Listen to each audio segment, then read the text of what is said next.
Yeah. Good, Vanessa's here. Oh, can't believe you just said that. But that's how it felt. It's like, Yeah.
Hey, Upper Eastsiders and all you scandal-loving listeners out there.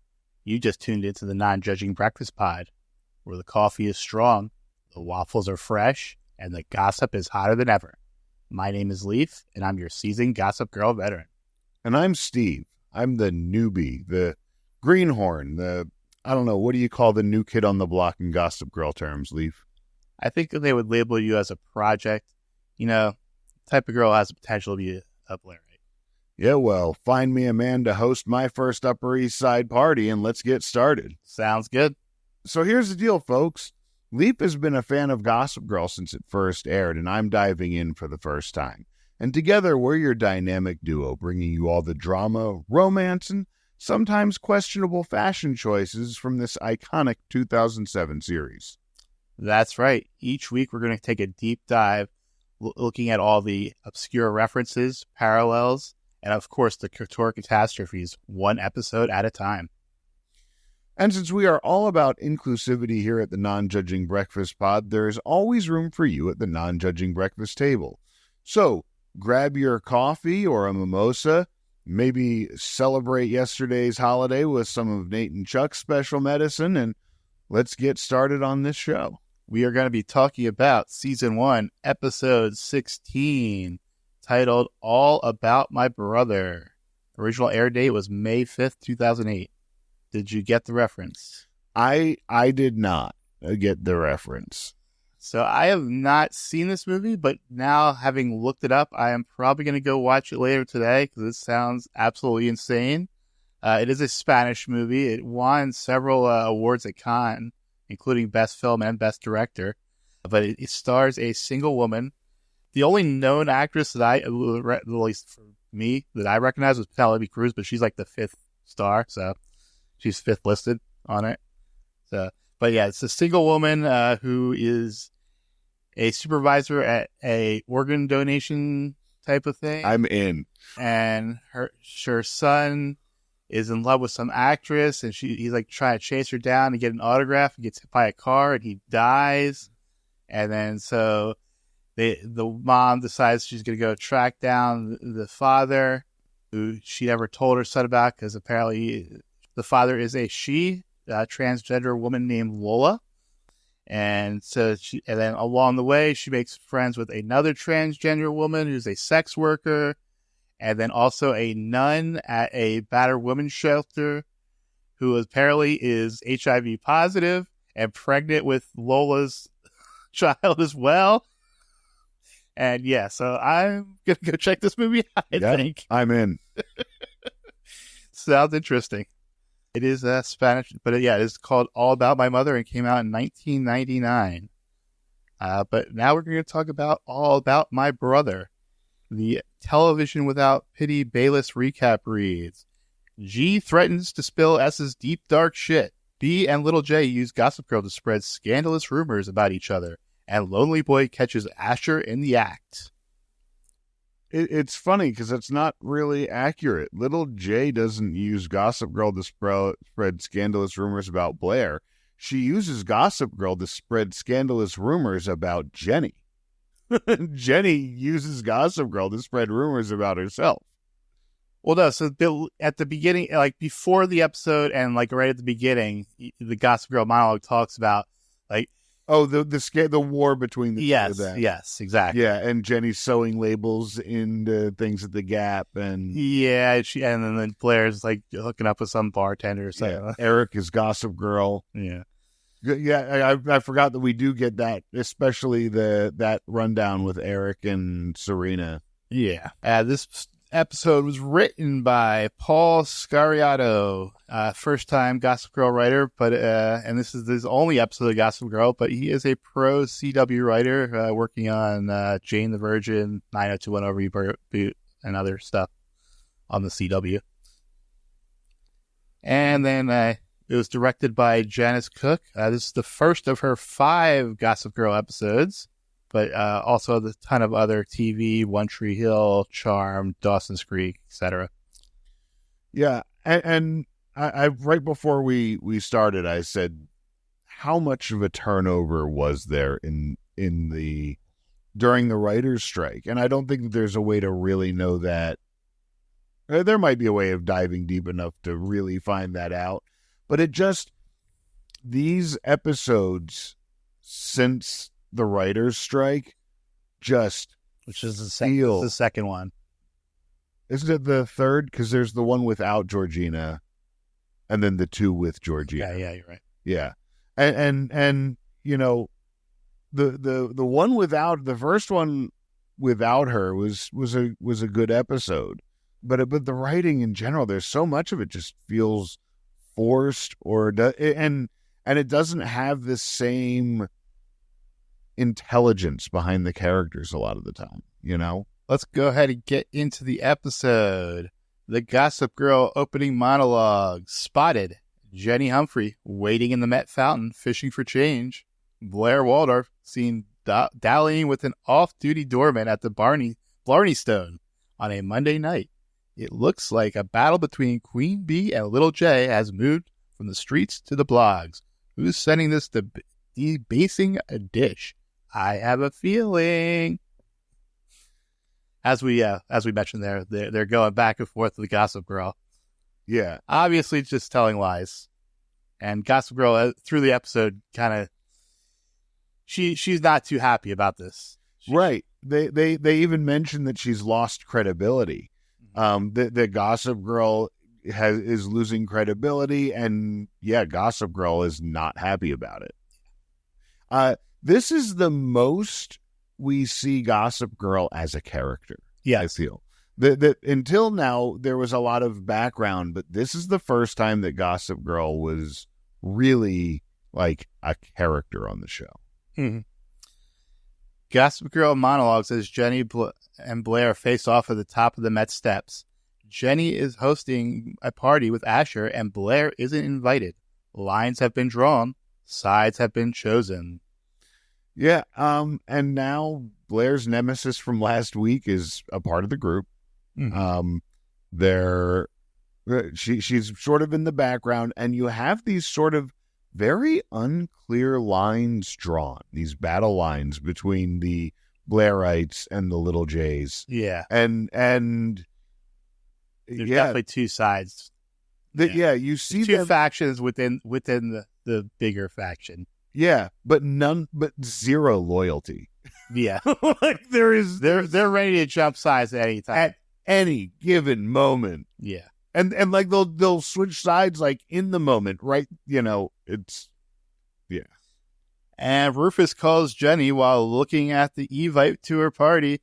Jenny lies about her plans for the night. Yeah, Little J caught in a lie. Not a good look. Not a good look. But Rufus is holding it in for now. Yeah. You know what? I am going to give Rufus some credit on some of the parenting, because I've been shitting on his parenting a lot lately, and I think there's some good moves in this episode, and hanging on to that lie, that's a good one. That's a good one. Blair is jealous of Jenny's new status. So yeah, after Jenny walks away, we see Blair kind of like mocking Jenny, but like clearly jealous. Yeah. Yeah. Jenny has way more power than Blair is comfortable with. Blair's inching her way back in, but she still has competition and she doesn't like it. Mm-hmm. Then we got Eric and Serena walking down the street and get another blast from Jenny. Gossip Girl monologue told no lies. Serena gets a call from Chuck. I love any scene with Serena and Eric together. Yeah. Like they just... Yeah, there's great sibling relationship. They really do. They just feel so honest together. And Eric definitely brings Serena down to earth. Yeah. Yeah. Serena just kind of like likes to float up in the clouds, but yeah. Yeah. And Eric really does kind of ground her a lot of the time. Yeah. And she says to Chuck that she's free of Georgina. Of course she is. Yeah. Not so fast. Back in Brooklyn, it appears Sarah has weaseled her way in with Dan and Vanessa. They are discussing Jenny and Asher, as well as Dan and Serena. It looks like Sarah is finally going to meet Serena. So we discussed, again, prior to this, Michelle Trachtenberg, and how I gave her a pass on Buffy because I thought it was just really bad writing. Her second season on Buffy, season 6, I thought the writing was terrible for her. And I gave her a very big pass. And like you said, she played an annoying little sister and she nailed it. She doesn't carry anything. And when she's on, I find her to be so bad that Vanessa is a welcome distraction. Yeah. Good, Vanessa's here. Oh. Can't believe you just said that. But that's how it felt. It's like, yeah, she definitely has zero charisma at this point. Hopefully the show can lean into her character a little better. I think they're trying to bring the character from the books. But let's see if they can, because we know she's going to be a long time recurring character. So hopefully they can steer into her acting with the character a little better. Yeah, because it just falls so short. Yeah. And just every little eye twitch and neck movement, it's like you're so obvious in it's like not even acting anymore. It's like it's like middle school. Like I said, I've only read the first book, but from what I understand, the Georgina character is kind of like a mix of Serena and Blair. So she's got the charisma of Serena, but the scheming of Blair. So. And yeah, Michelle Trachtenberg just isn't that. No. Eric confronts Jenny about not calling him and then questions her relationship with Asher. Jenny, a total stuck-up bitch, blows Eric off. This scene is so great on so many levels, especially the second watch through. Yeah. The first watch through... the first watch through up maybe until now. Yeah, maybe Eric is jealous. Yeah, I assumed Jarek was jealous. Eric was jealous, but it also seemed like, this guy Asher, Eric might know something that he doesn't, and the guy definitely does seem like a douche. Yeah, the guy seems like a douche, and and he's 25. Yeah, and he looks like he should be, graduated from college. Yeah. Worked on his MBA at least. But yeah, good scene. Well acted by both of them, I thought. Yeah. And Jenny just comes across so arrogant. Yes. So... oh my God. That's so cute. And at the same time, think for a second, Jenny. Let's say Eric does have a crush on you. He's probably going to treat you a hell of a lot better than Asher and provide all the same access. Yeah. But not the same status. Right. Well, no, definitely not, because he's not. He's no. I mean, Eric is. I mean, I love Eric, but he's a loner. He's not a big popular lacrosse player. My well was more in reference to, by the end of the episode, they both can provide probably about as much status. Yeah. Yeah. This story would never work today. No. Our weekly dose of Dorina PDA. Dan and Serena making out. They see Jenny making out with Asher. Both Humphreys are getting laid, it looks like. But Serena can't meet Sarah tonight. She has to go to dinner. Yeah. Yeah. She can't meet Sarah yet. Sarah. I did like Serena's advice to Dan. Oh, yeah. Just chill. Yeah. Chill. Jenny is going to have boyfriends. Of course, what Dan sees in the next scene, makes it kind of retroactively justified. Very much so. And then as Dan is walking out of school, he spots Asher kissing someone, and that someone is wearing a St. Jude's uniform. I gotta say, for one, now I know that they were trying to hide the person that he was kissing, and I did for a quick second have the thought of, is that Eric? Because you see like a tiny bit of blonde hair. Mm-hmm. But for definitely a shorter guy too. Yeah, with a shorter guy. But of course, Eric is our short king. Yeah.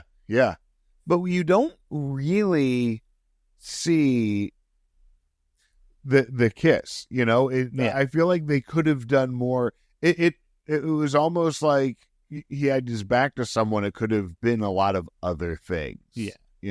I think if they showed more of it, though, it would have been too obvious. It would have given and I think, and that's what it is that when you first see it and your first time watching this, it's like, was that what? Okay, if you say that's what you saw. Yeah. So that was like before a commercial. That goes into the commercial break. It's like a big reveal. He's kissing a boy. Yeah. Oh my God. Bum bum bum. And to be fair, there are, even today, there are places where people have to stay closeted. Yeah. And that people are, Indeed, unfortunately. Yeah. But I think in the Gossip Girl reboot version of, which is the same school, I think there's several openly gay characters. Yeah. Right from the start. Outside the Palace Hotel, Lily is doing wedding planning on the move when Rufus shows up to interrupt. He claims to need advice on parenting Jenny. Yeah, you know who I go to if I need parenting advice? The person who has been admittedly like the most absent parent. Well, he actually does mention that Allison's like at some retreat. Right. No. AKA fucking the neighbor. Yeah. Yeah, we all know who Allison's doing, what Allison's doing. But to be fair, the writers do mention that she is unreachable, right? So that they give an excuse. But is that like the only other parent you know? The only one, the one who that's your only adult friend. Yeah, it's Lily, and then your son and your daughter is the only people you know. Yeah, and which like if you're going to Lily for parenting advice, give her a call first. Yeah. And I'm going to be honest, Rufus, it feels like you're just trying to get back in touch with Lily again. Yeah. Dan confronts Asher about kissing a guy. Asher denies it and tells Dan he is going to pop Jenny's cherry. Dan takes offense, but Jenny steps in before punches are thrown. Dan is clearly just trying to protect his sister from a two-timer douche bro, but Jenny lashes out at Dan. Yeah, and what if this 25-year-old is saying he's going to sleep with my sister? I'd be upset too. Yeah, but of course Jenny won't. Especially in the way he said it. Yeah. There's also the matter of when he's like, I didn't want to tell. Like when Asher steps in to make an excuse for Dan knowing something, that Dan didn't just continue to be like, no, I saw him kissing a dude. Yeah. No, that's not it. Although I do like, as far as story-wise, I like why that shut him down because of what it leads into, and especially the 4G's quote with Blair and everything. So we'll get to that. Yeah, I mean, I think it was. I mean, it's a very douchey move, but it was very calculated by Asher to get Dan to get angry at him. So to deflect, to keep himself in the closet. Yeah. And it was not a cool move, but it was very calculated. I'll give him credit for that. Yeah. And then we get Blair and Serena are discussing Jenny's popularity. Serena can't hang out with Blair tonight either. Family dinner must be important. Kind of the same scene here. Then Dan shows up and bemoans the situation with Jenny and Asher. Blair lets Dan know that girls only care about the 4 Gs: guys, girlfriends, and Gossip Girl. Yeah, and this was the important thing, is that, like, again, where Gossip Girl is being made more of a character in this episode, this was a huge launching point where Dan is like, okay, she's not going to listen to her brother or her dad. She's only going to listen to her boyfriend, her girlfriends, or Gossip Girl. Which one does Dan have access to? Gossip Girl. Yep. And it was just well played by Dan. Back in the B storyline, Rufus and Lily are talking and shopping. Lily's parenting advice boils down to, with teenage girls, you have to deal with 100 bad days for one good day. Aside from that, the other parenting advice that she gives about, like, let your daughter come to you. Yeah. And like, because it was good advice. Yeah, it's so funny because Lily really, like, Lily on paper is a good mom. It's like when she actually puts momming into practice that she's like absent and doesn't actually listen to her. Lily is a very intelligent woman. Yeah, she's super smart, and has a lot. She's just also very selfish and narcissistic. Yeah, exactly. and it's so true. And it's a great. I really love the advice that she ends up giving, and I love, like, the way that she parents other people's kids. It's, as long as they're not hers, she's a great mom. And of course, Kelly Rutherford does a great job of making the character 3-dimensional. Yes. With her acting. Absolutely. I mean, she carries everything that she's in. Yes. I mean, she had several great scenes in this episode. Yeah. That is the end of Act 1. We move into Act 2. It looks like Dan took Blair's advice to heart because Gossip Girl sends a blast about Asher kissing a boy. But due to all the false rumors, she doubts the veracity. Jenny assumes Blair, who denies sending the tip. Yeah. Yeah. And that was great. Like, wish it was me. Yeah, I wish it was me, but it wasn't. And so, which then throws Jenny, because now who's gunning for who else is coming for me? Yeah, she thought she only had to worry about Blair, but who else is after? Yeah. Serena gets a phone call notifying her of a package delivery from Georgina Sparks. The bitch is back. Dan walks up confused. Yeah, and so then instantly Serena starts being weird again. Yeah, and Dan recognizes her right away and, like, what's going on? And she just more lies. And now I watched this episode twice, and the first time through, once again, I'm sitting there saying, someone better be dead. Honestly, like, when I first watched this, I that, like, never crossed my mind. It was a total shock because I didn't think the show would go there. I didn't either. Because like I said last week that if they went there, it would kill some of the levity that's already in the show. And every one of these scenes with Serena so held hostage when her entire life is out there, the only thing left is that she either did something terrible to Blair or she killed somebody. Yeah, the killing something never crossed my mind. I just thought she was being an idiot. I sarcastically thought that she killed somebody because I thought I didn't think it would actually be that, but I thought that's the only thing that could be this dramatic. Blair corners Dan, who instantly knows Dan is the one who sent the tip about Asher. Dan confirms that the tip was true. Blair tries to recruit Dan, but Dan doesn't have the stomach to go through with it. Is that Katie Holmes' joke? Is that not Katie Holmes? Not Katie Holmes? Tinsley Mortimer?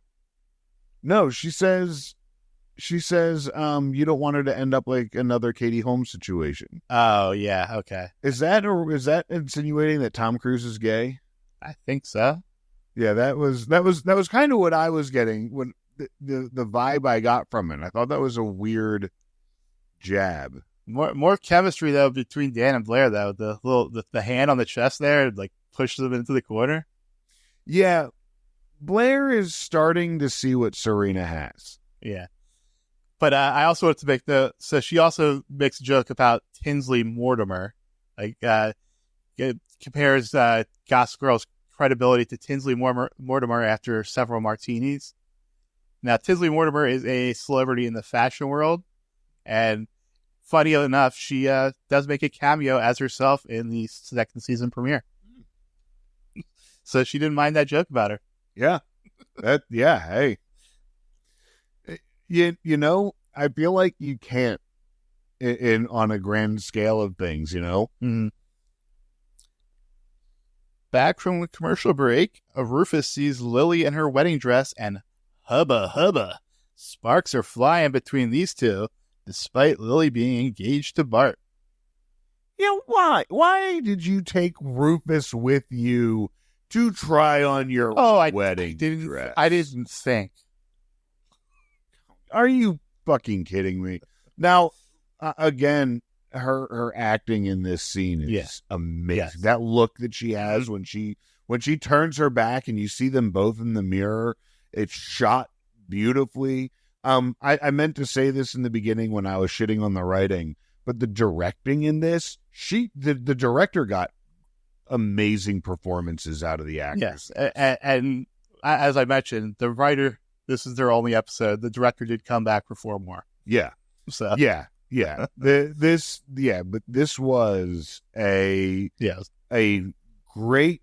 It was, and it's funny. It was great directing on bad writing, because why would he be there? On what planet would your ex be shopping for your wedding dress that you know is still hung up on you at least a month ago? Yeah, it's definitely bad writing, but it's so typical of the CW and this genre. It just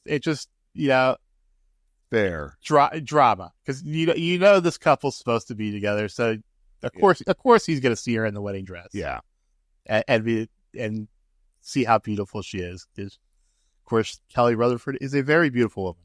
Yeah, yes. And then we get back at school. Gossip Girl has gone silent.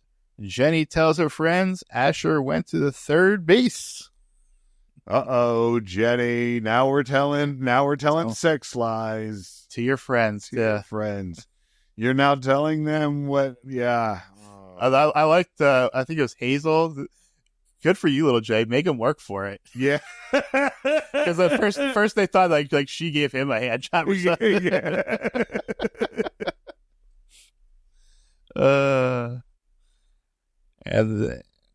So 19. At Blair's, we discover Iz and Nellie have stolen Asher's phone. It appears Blair's scheme is in motion. So, like, again with the writing, because Blair's schemes prior to the writer's strike were never like felony. They were never really illegal, aside from the drinking or like locking Jenny in the store that she was going to get out of. But like now we're like stealing phones and downloading people's data and reading their emails and yeah, there's, unfortunately, I think Blair is starting to get flanderized. Yeah. And because last week it was like stealing the batteries and like, you know, her big Flo Rida gate that she ran. Yes. Jenny is eager to shut down the rumors, tries to get aggressive with Asher. Asher finally admits to being gay, but wanting to keep their arrangement going. Jenny's moral high ground continues to crumble beneath her as she agrees to keep up the ruse. Little Jay's world is just caving in around her. Everything, everything It's not looking good. It was on such wobbly ground last week, and now it is just caving in. And she sees it and doesn't know what to do. Serena arrives home to get her delivery and finds a flash drive. It appears that Georgina secretly filmed a sex tape with her, Serena, and some guy. And again, first time watching this, I'm like, is this about her sleeping with someone? We know that she slept with her best friend's boyfriend, so how could this be worse? That guy better end up dead. And that is the end of Act 2. Moving into Act 3, Gossip Girl sends a blast about Asher and Jenny doing the deed. Dan confronts Jenny about it. She tells Dan the blast isn't true, but that she wants people to believe it's true. Dan admits to sending the first tip about Asher. And when I gotta say, Dan always is the big brother, but Dan also sometimes thinks that the big brother has more of an entitlement than it actually does. Yeah, like kind of old-fashioned views. Yeah, when he says like, these are things, I'm your big brother, this is my business. No, it still isn't. Like, yeah, and also, despite, Asher is a fucking asshole douchebag, but even he doesn't deserve to be outed like that. Yeah. That's not cool. Yeah, it is really shitty. And it's not just Dan. Like, Eric actually also, like, I understand why Eric did it, but, Asher did not get to have a choice on his... Yeah. On his coming out. Also, when Dan, you have been the subject of Gossip Girl's posts too, so don't start, shitting on your sister for being in them, because you've been in Gossip Girl's posts because you're dating Serena fucking Vanderwoodson. So yeah, so get off your high horse. Let your sister make mistakes. Yeah. Blair calls Serena. Serena is clearly flustered by the Georgina situation and blows off Blair. Yeah, Serena continues to spiral. Yeah, I was over all of this an episode ago, and I just it just doesn't feel like Serena, and I guess, Yeah. Back at the family dinner, Lily is catching up with Georgina. Georgina is finally showing some charisma, but then accidentally outs Eric. Lily has a very unfortunate reaction. Eric storms off, and Serena chases after him. And accidentally is in air quotes there. Yeah. Yeah. Yeah. Michelle Trachtenberg is, again, terrible. I thought she was better in this scene. I like the first half. I generally bought the charisma. She was carrying the conversation. I guess I was put off from the beginning with the whole, you forgot to tell your mom that I'm coming for dinner.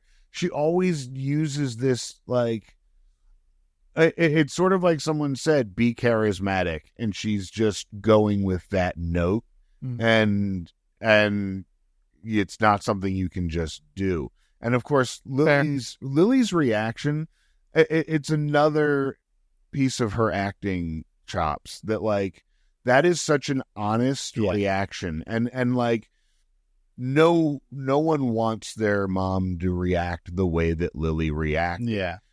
But many moms are going to react the way that Lily reacted. And it was so honest, and it was so, especially for 2007, especially for the upper class 2007 people that clearly was not in fashion, because Asher had to go through great lengths to hide it. And honestly, we find out from her explanation, it's not even about hating gay people. She's afraid for him. Yeah. He's already, tried to commit suicide once. Yeah. And we'll talk about. I want to talk because we'll get to that scene. Yeah. Yeah. And because I think it's important that we left this scene with Lily looking like an asshole. Yeah. And a lot of people, especially watching it today, would look at her and be upset by that. But I still feel like this was one of the best written moments. Yeah. Yeah. Jenny tries to slip out of the loft for choir practice, but Rufus finally confronts her on the lies. Very hardcore scene. Rufus and Jenny appear to be at an impasse. Yeah. So you were giving Rufus credit earlier, but I don't think that was good parenting, because he's basically trying to scheme against his daughter. And it doesn't work, because obviously, what is he really going to do? What I meant by other than chaining her to the bed. What I meant by that earlier was more of like what Lily was saying, waiting for her to come to him. And there is a big piece of it that, like, really what this result that ended up happening, that's where it was going to have to go. That's, this I think is in line with waiting for her to come. And when she says, I'm going, and he says, no, you're not. And she says, what are you going to do? It's like, okay.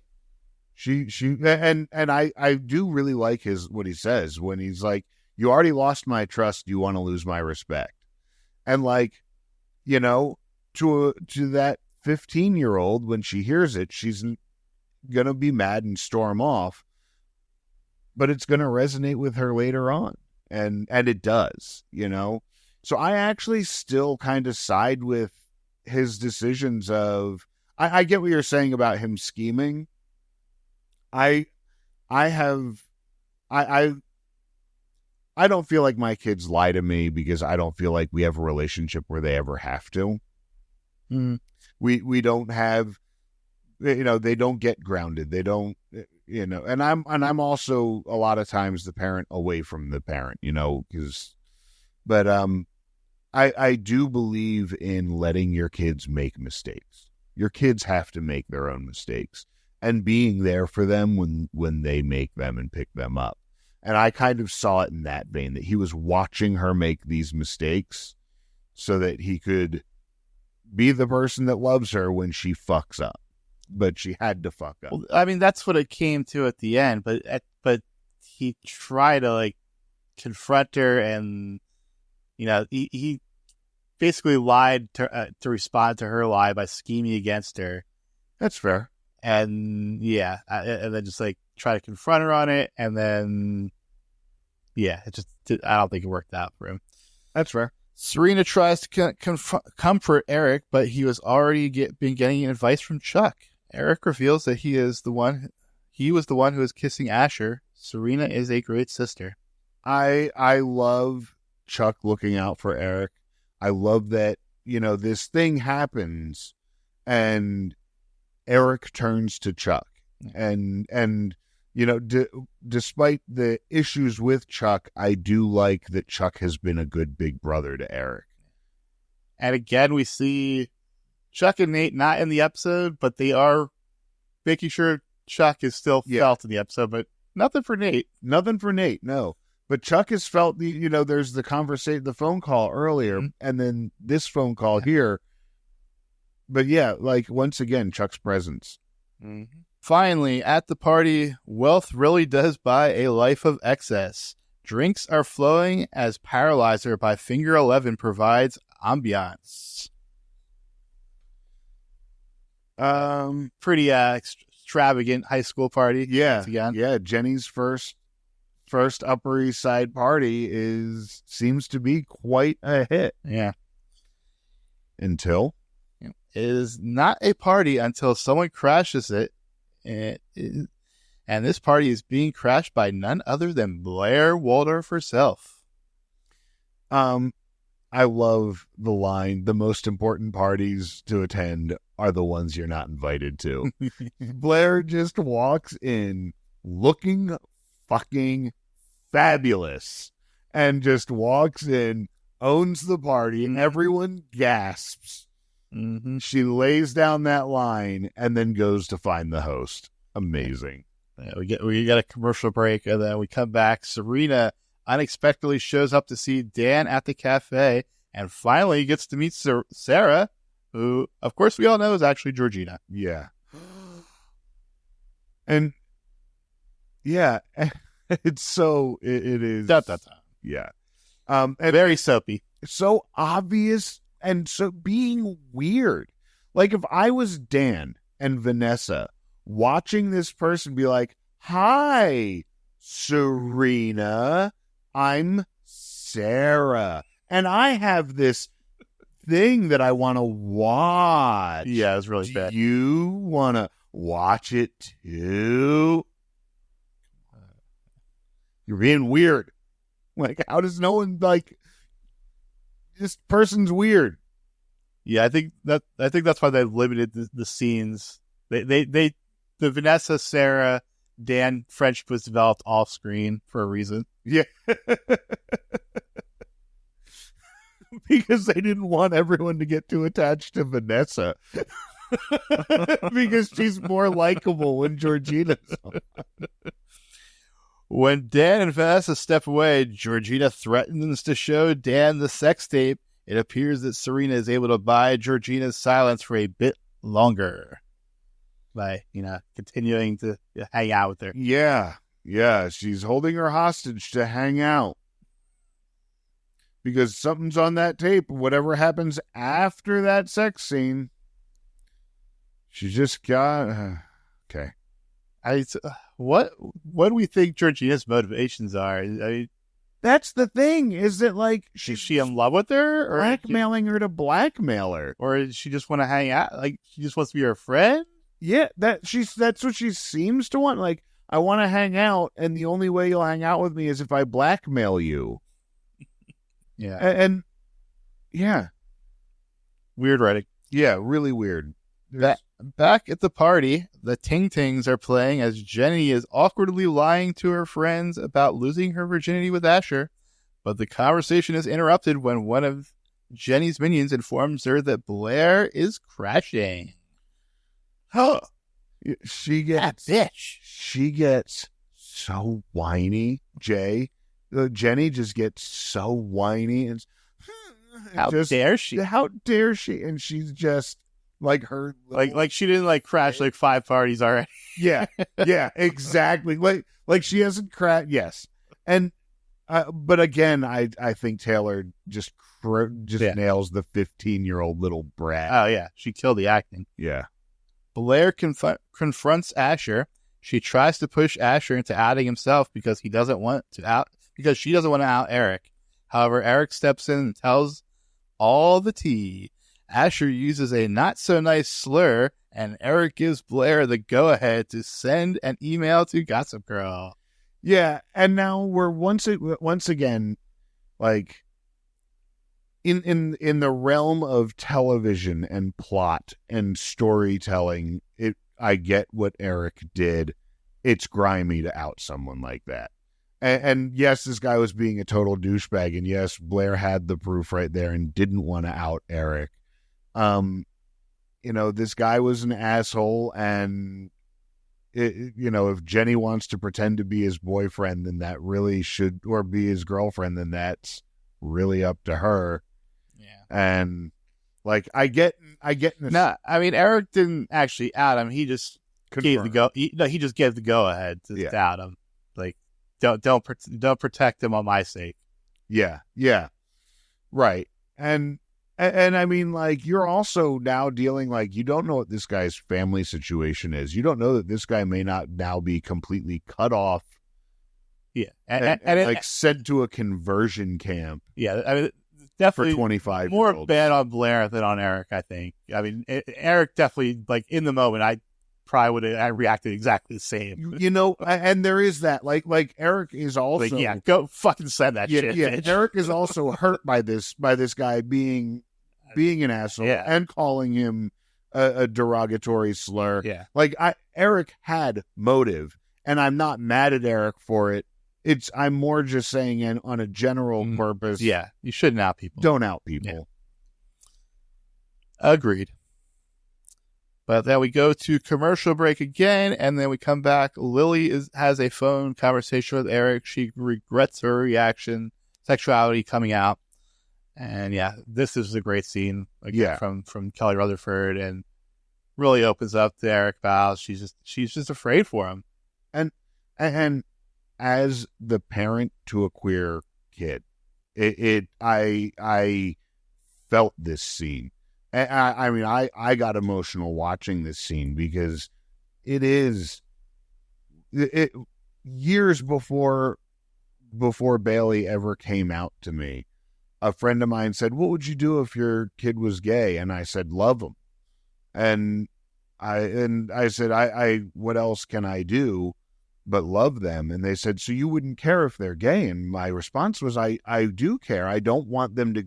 I hear the stories. This was a gay friend that was having this conversation. I said, "I've heard your stories and the things that you've gone through, and I'm afraid for my kid to have to go through those things. But with whoever my kid is, I'm going to love my kid, and that doesn't matter." So when Lily opens up about her reaction, just being that fear and that, and especially this kid that already attempted suicide once.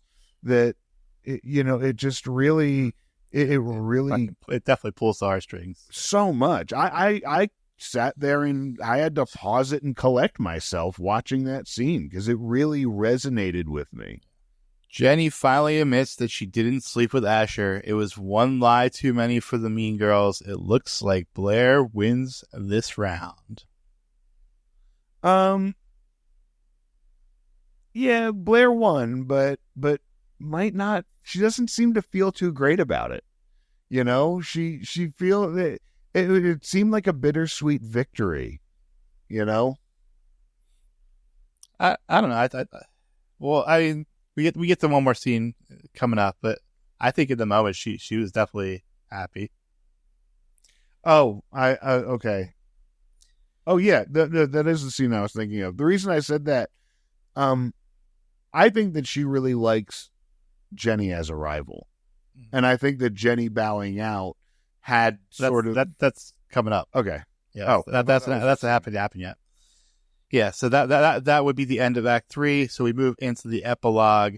At the Palace Hotel, Lily apologizes to Eric for her reaction, possibly Lily's best parenting of the series, and Kelly Rutherford absolutely knocks it out of the park. Yeah, and it's funny. This is the scene that got me emotional. That's why I had jumped ahead there, because I was going on that. Yeah, that's the one where when she's talking to Eric and really, when she says, "Since we're being honest, can I be honest too?" And it's just so heartfelt and so real. Then we get Jenny showing up at Blair's penthouse to wave the white flag. It appears Jenny is running back to Brooklyn, tail between her legs. However, Blair does give Jenny some props. Something tells me this isn't the end of this rivalry. Yeah, this was a scene that I was going for before, and you get Blair liked the challenge. All these other girls they fall in line. Yeah, and she liked the rivalry with Jenny. And as Blair said, the only reason Jenny couldn't keep up is because she didn't have the money to. Yeah. Which that has been the problem all along. She stole the dress because of the money. Everything came down to her not having the money that Blair did. And Blair liked that. Serena is trying to throw shade on Sarah for apparently no reason. Yes, Dan to just trust her, but Dan knows Serena has been lying to him. Dan begs Serena to talk to him, but she just can't get the words out. All you have to say is, this is someone else. She's lying about who she is. She's a crazy person. Yeah, that's not Sarah. She's nuts. I know her. Please don't hang out with her. And don't listen to anything she says, because she makes stuff up about me. And I can verify it by just, showing you one of the 50 other people who know who she is, including my mother. Yeah. Hey, remember all those packages that were randomly being sent to me that we thought were from Chuck, and then I was being weird? It was this person. Yes, but Serena is under Georgina's spell, apparently. As it looks like Serena is getting ditched, Sarah slash Georgina doubles back to get in a few last digs at Serena before catching up with Dan and Vanessa. That double back was so dumb. Such terrible writing. I'm going to run inside real quick again. Turns and then walks up to Serena to like, hey, I got you. Gotcha. And they're not that far away. Neither of them turned around to see if Serena got into a cab yet. Jesus Christ. People only overhear conversations in teen dramas when you can't see them. If you can see them, talk all you want. Yep. If they're in view. Dan and Rufus are playing a therapeutic game of Scrabble when Jenny comes home broken down. Rufus comforts a crying Jenny. My note on this says, this is dumb too. But I'm talking specifically about the therapeutic Scrabble. the Scrabble. But that's such a Dan thing to just work out his anger through words. It is, but it's also, it's so done. It's, it's like, it was just, I was like, really, are we doing this? Now, this is the scene where I do give Rufus some decent parenting props. Yeah. Because he was just there for her. Yep. Yeah. Yep. And like I've said throughout this, is you got to let your kids make their mistakes and be there for them to help them with the aftermath. And that's what he does. And of course, we get the final scene of the episode. Serena showing up at Blair's penthouse. A sobbing Serena confesses to Blair that she killed somebody, and the bass line drops. The Kills URA Fever plays as we cut to black. Any predictions for next week?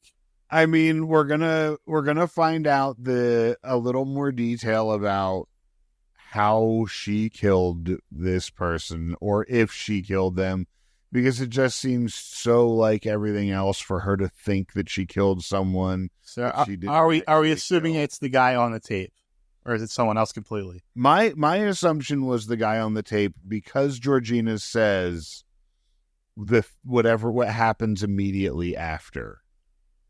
So I was assuming the guy on the tape, that and that someone either dies or almost dies, that it is left in a scenario where Serena believes she killed someone. I'm not even convinced Serena killed someone. I'm convinced Serena's convinced she killed someone. So, any other predictions? I feel like we might see some kind of Jenny Blair, something boiling up there.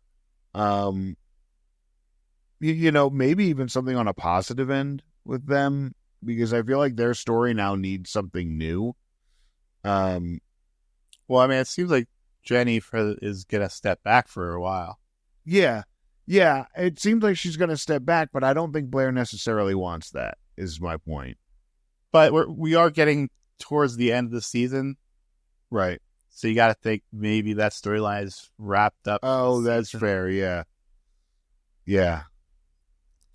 Let's go ahead and get into some segments. This week in fandom, I jumped into the Wayback Machine to go back to the Television Without Pity forums from 2008. These were the reactions. Fans don't like Jenny, but they feel sad for her. And they don't like what she's doing, but they feel bad, Yeah, she was an asshole throughout for the past 3 episodes. Mm-hmm. But and it finally came crashing down. You feel so bad for her when she asked, "Can I play?" when she asked to sit down with them. And I think that's down to Taylor's acting. It is. Absolutely. Is Georgina just crazy, or crazy in love with Serena? Yeah, she has no motive. It's a baffling character. It's just an agent of chaos. And I usually love an agent of chaos, but this just, I don't know. 3 cheers for Queen Bee. Back on top. Yep, Queen Bee, back on top. And Yeah, like you, people are predicting a Lion King type situation where Georgina just tricks Serena into thinking she killed someone. That's where my head's at. If she actually killed someone, I'm thinking it is some kind of like huge accident thing that like. Dan is stupid. Vanessa is pointless. Yeah. Yeah, like Dan is definitely very oblivious in this episode. Plus the whole adding Asher on Gossip Girl. Yeah, absolutely. And of course, Vanessa was just kind of there. Yeah, she was there to be literally pointless. Yeah, she was there to get a laptop for the film. She was there for the film conversation. Yes. Blair and Eric are a great team up. I want a Blair and Eric episode. Yeah, I love that. Once again, we see that there is history there. Yeah, let's see more of it. Let's see some present. Yeah, I'm not gonna out you because I care about. There is no other character on this show that Blair would show that kind of restraint for. A lot of people watched the show for the first time and were hooked. Apparently, there was some heads up about an LGBT storyline, so a lot of people tuned in for the first time. Nice. And I liked it. Yeah. I mean, yeah. So let's go ahead and move into some episode grades. You went first last time, so I will go first this time. I thought it was a little bit better than last episode, but I'm going to give it a B-. The directing was really good. A lot of good acting other than Michelle Trachtenberg. Writing was definitely poor, so that brought it down to a B-.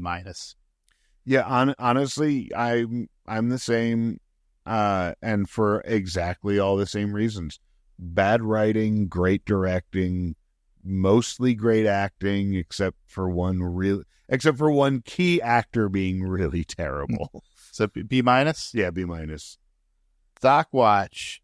Going up, I had Lily. Even though she had the bad initial reaction, I thought she came through in the end and gave good advice to Rufus as well. So good parenting by Lily, great acting by Kelly Rutherford. So stock up. Blair, stock up. Even though she added Asher, she clearly won the episode. Eric, I gave him stock up for he was outed before he might have been ready, but he dealt with it, and now it is out there, and his family is accepting of it. So good for Eric. And then I also gave Chuck stock up because he was a good brother for Eric. That's a good one. I missed that one. What do you got for going up? I had Eric going up. Eric and Blair, pretty much same reasons you had said. I had Lily going up for the same reasons you had said. I had Georgina going up. Her plan is working. Yeah. Her plan is working. Yeah, Georgina's up. Yeah. I had Vanessa go up because she was less annoying during the presence of Georgina. Yeah, I just kept her neutral because I agree with the forum. She's just pointless. She's just there. Yeah. So she's neutral. And then I had Rufus going up as well. I thought, especially in the end, letting Jenny come in, I felt like especially after Rufus having a rough couple of episodes, I felt like this was a little better. Yeah. Going down, Dan. Yeah, outed Asher on Gossip Girl. Serena for just lying to everyone and just being run over by Georgina. Mm-hmm. Jenny, she fucking lost big. She hit rock bottom. Finally hit rock bottom, so hopefully we can start redeeming her character. That last scene, it kind of looked like we might get some redemption for Jenny, hopefully. Asher, just because he's a fucking asshole douchebag. Yeah, and he got outed. Yeah. Yeah, and Rufus, I had him going down. Oh, okay, that's right. Because you can't scheme against your daughter, especially if your daughter happens to be Jenny. I'm free. So, yeah. Who do you got going down? Aside from Rufus, my list was exactly the same, in the exact same order you listed it. Jenny, Serena, Dan, Asher. Oh, I guess I had a different order, but I had all the same notes.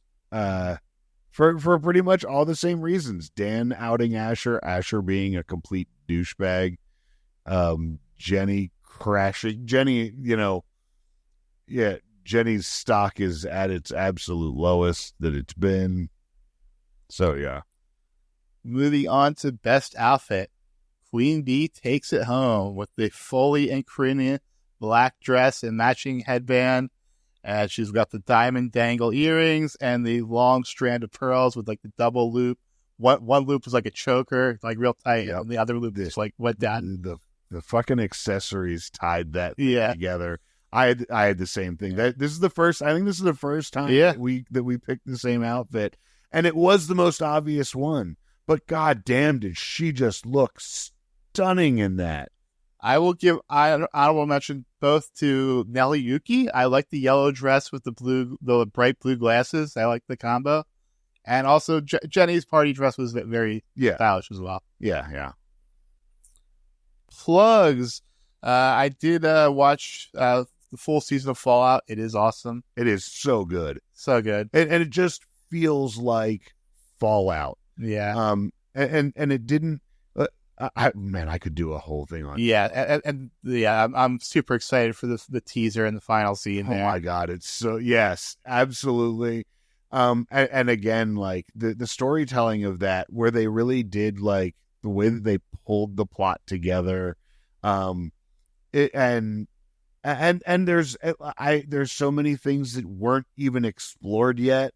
Mm-hmm. There are different factions that are there, or different.